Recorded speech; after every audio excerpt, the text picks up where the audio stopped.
गाजीपुर से किरण नाई, वरिष्ठ पत्रकार की खास रिपोर्ट। एडीजी ने किया सभागार कक्ष व शस्त्रागार का उद्घाटन। चुनाव के मद्देनजर ली मातहतों की क्लास।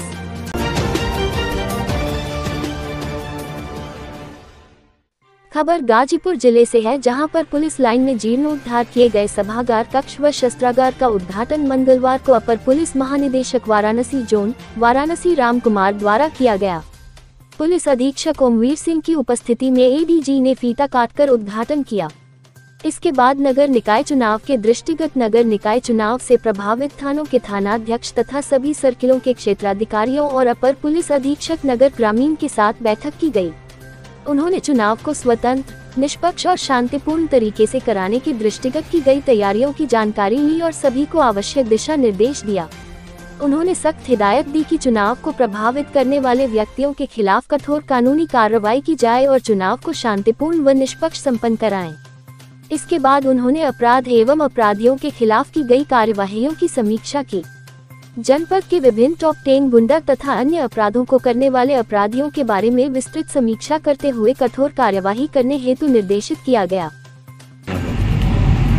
एक तो आप जानते ही हैं कि आने वाले समय में कुछ फेस्टिवल्स भी हैं और कुछ इवेंट्स भी हैं, जैसे इलेक्शन यहाँ का है, जो अर्बन लोकल बॉडीज़ का इलेक्शन 4 तारीख को है, 4 मई को। इसके तैयारियों के संबंध में उसके लिए जो दिशा निर्देश दिए गए हैं उनको एक बार रीइटरेट के साथ साथ उसमें क्या कार्रवाई हुई उसकी समीक्षा के लिए, साथ ही साथ ईद भी आ रही है, 22 तारीख को ईद है और रमज़ान चल ही रहे हैं, उसकी भी तैयारियों के बारे में समीक्षा करनी थी। और 14 अप्रैल को यहाँ पर जो पूरे प्रदेश और देश में मनाया जाता है, अम्बेडकर जयंती मनाई जाती है, उसकी भी एक तैयारी का, साथ ही साथ जो माफिया हैं उनके खिलाफ कार्रवाई की समीक्षा, क्राइम की समीक्षा और पुलिस लाइन में कुछ अच्छे कार्य इनके द्वारा किए गए हैं तो उनका भी एक अवलोकन मैंने किया, तो उस कारण से बनाया। सर, अगर हम नगर निकाय चुनाव की बात करें तो किस तरह की तैयारियां हैं, चूंकि पूरे प्रदेश में हो रहा है, हर नगर क्षेत्र में हो रहा है, तो इसको लेकर किस तरह की स्ट्रेटेजी बनाई गई ताकि अति संवेदनशील जो बूथ हैं उस पर भी मतलब नकेल कसी जा सके? सर, पूरी हम लोगों ने पूरे जोन में, और अगर आप गाजीपुर की बात करें तो यहाँ अभी कप्तान साहब ने बताया कि 4 यहाँ पर नगर पंचायत हैं और 5 नगर पंचायत हैं, 3 और 4 नगर पालिकाएँ हैं, तो उसमें तैयारी इनकी है। करीब 99 के करीब सेंटर हैं इनके, और कुछ थाने हमारे नहीं हैं इससे कवर्ड, तो वहाँ की फोर्स की ड्यूटी तो लगेगी ही। इसी तरह से हमारे जोन में जो 2 रेंजेस हैं उनकी बाद में इलेक्शन है, आजमगढ़ और मिर्जापुर रेंज की, तो वहाँ के फोर्स की ड्यूटी भी हम लोग यहाँ इलेक्शन में लगाएंगे और यहाँ का फोर्स जब यहाँ इलेक्शन खत्म हो जाएगा उसके बाद वहाँ पर जाएगा। तो उस हिसाब से फोर्स की अवेलेबिलिटी बहुत अच्छी है और साथ ही हमें ये भी आशा है कि पीएसी और आरएएफ वगैरह हमको मिलेंगे।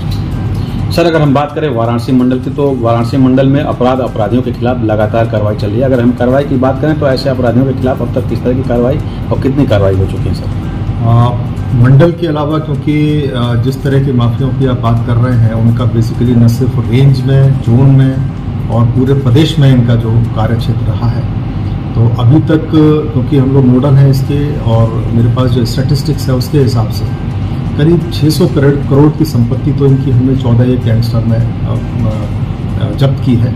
इसके अलावा इससे करीब दोगुनी ध्वस्त की गई है या फिर उनकी जो इनकम हो सकती थी इन सबसे वो रोका गया है, तो करीब 1500 करोड़ का हम लोगों ने इनको नुकसान किया है। दूसरा चीज़ है कि इनके जो हम लोगों ने जो गैंग मेंबर्स आइडेंटिफाई किए हैं सभी के हिस्ट्री शीट खोलना, इनके पास जो भी लाइसेंसी हथियार थे वो सारी चीज़ें उनको जब्त की गई हैं, कैंसिल कराए गए हैं। सर के द्वारा जो है आज एक भवन का उद्घाटन किया गया, क्या था और इससे किस तरह की सुविधाएं अब बेहतर हुई? सर, आज एडीजी महोदय का आगमन हुआ था जिसमें महोदय द्वारा चुनाव की समीक्षा, आगामी त्योहारों की समीक्षा और कानून व्यवस्था की समीक्षा की गई है। इसी के साथ साथ महोदय के ही दिशा निर्देश पे एक हम लोगों ने रिनोवेट किया है अपना मीटिंग हॉल, इसका उद्घाटन किया है, इसके जीर्णोद्धार और सौंदर्यीकरण का। इसके अलावा हमारा जो शस्त्रागार था आर्मरी, उसका भी किया गया है क्योंकि उसमें भी काफ़ी पिछली बार जब निरीक्षण किया था सर ने तो थोड़ी सी कमियां थी, उसका भी सौंदर्यीकरण और वो किया गया है। और निश्चित रूप से जो सभागार है ये एक तरह से हमारे पुलिस विभाग में डिस्ट्रिक्ट लेवल पर ट्रेनिंग भी होती है, क्योंकि उसी हिसाब से इसे क्यूब भी किया गया है, इंटरेक्टिव बोर्ड वगैरह लगा के जो हमारी ट्रेनिंग होती है वो भी इस भवन में अब आसानी से संचालित हो सकती है। Thank you sir. धन्यवाद।